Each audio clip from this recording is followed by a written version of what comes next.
Hey guys, Luxi here. With this video, I hope to bring the other side of the argument and hope to take a more positive stand on the state of the game. I know recently there have been many posts on Reddit such as Gwent is dying, player base is shrinking, lack of content creators on YouTube and Twitch. And while there might be truth to some of this, I just want to say that Gwent still has a long way to go.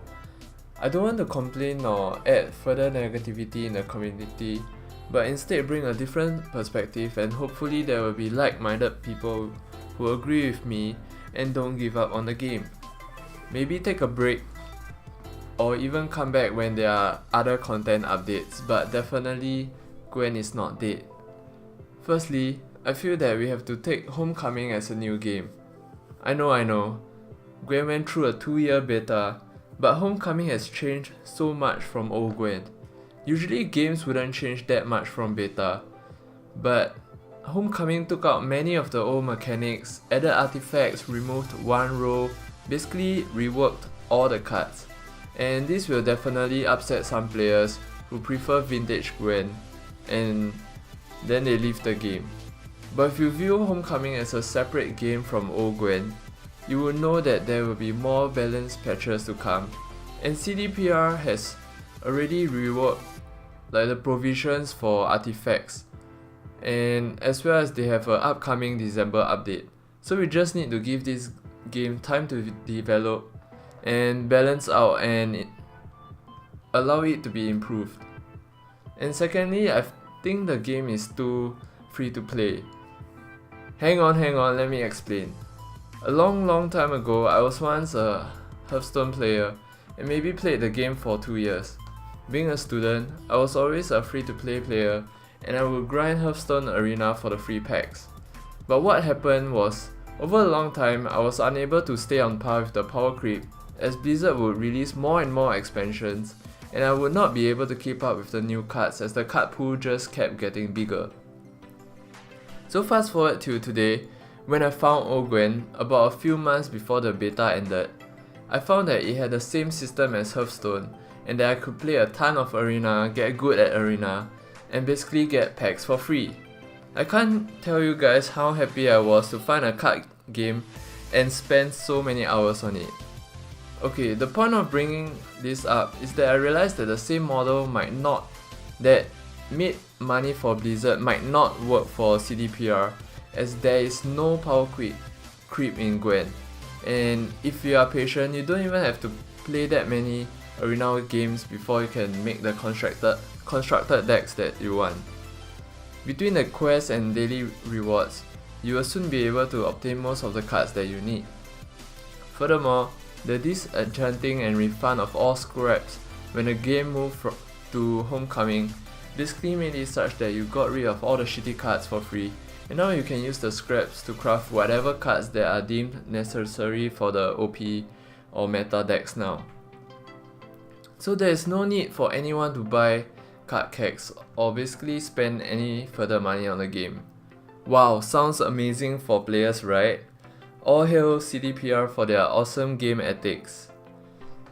However, CDPR is ultimately a company, right? If they are not making enough money off Gwent, it will be unlikely that they put additional funds or investments into developing expansions or the pro scene or hiring more developers, right? That being said, I think Thronebreaker was very well received, and I even bought the game just to support the company, although I didn't really play it as I found it too easy, and I'm waiting for the December update to make it more difficult.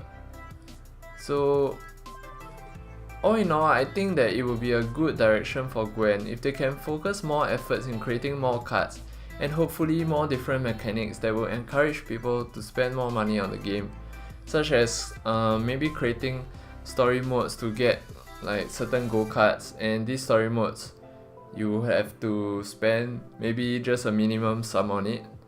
And I also hope that they make the game a little more complicated for the hardcore fans. You know what I'm saying, right?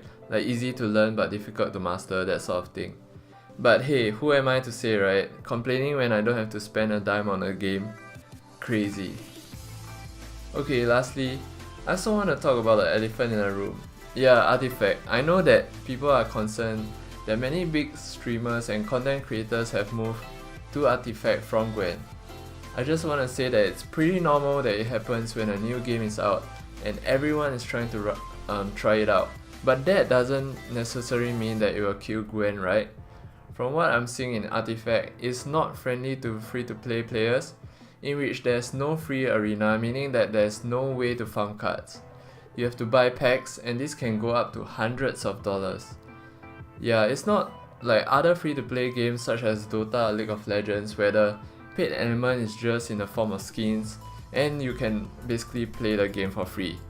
In that regard, I guess Gwent is still more accessible and friendly to free-to-play and new players, which I find it's great.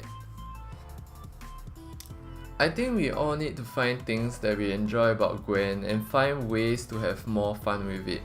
I personally love to play Arena a lot, and for me it has great replayability value. But maybe you like to create decks. Hey, maybe you should share it with others and make it meta. Or maybe you just want to have fun with the game and play through decks.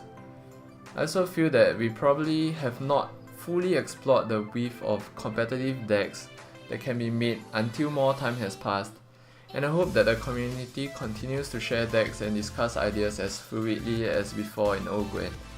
And the developers of the game definitely have not given up on the game with their skirmish tournament coming up and constant updates. So I feel that we definitely should not give up either, and all in all, the game is definitely not dead. Alright, thanks for watching.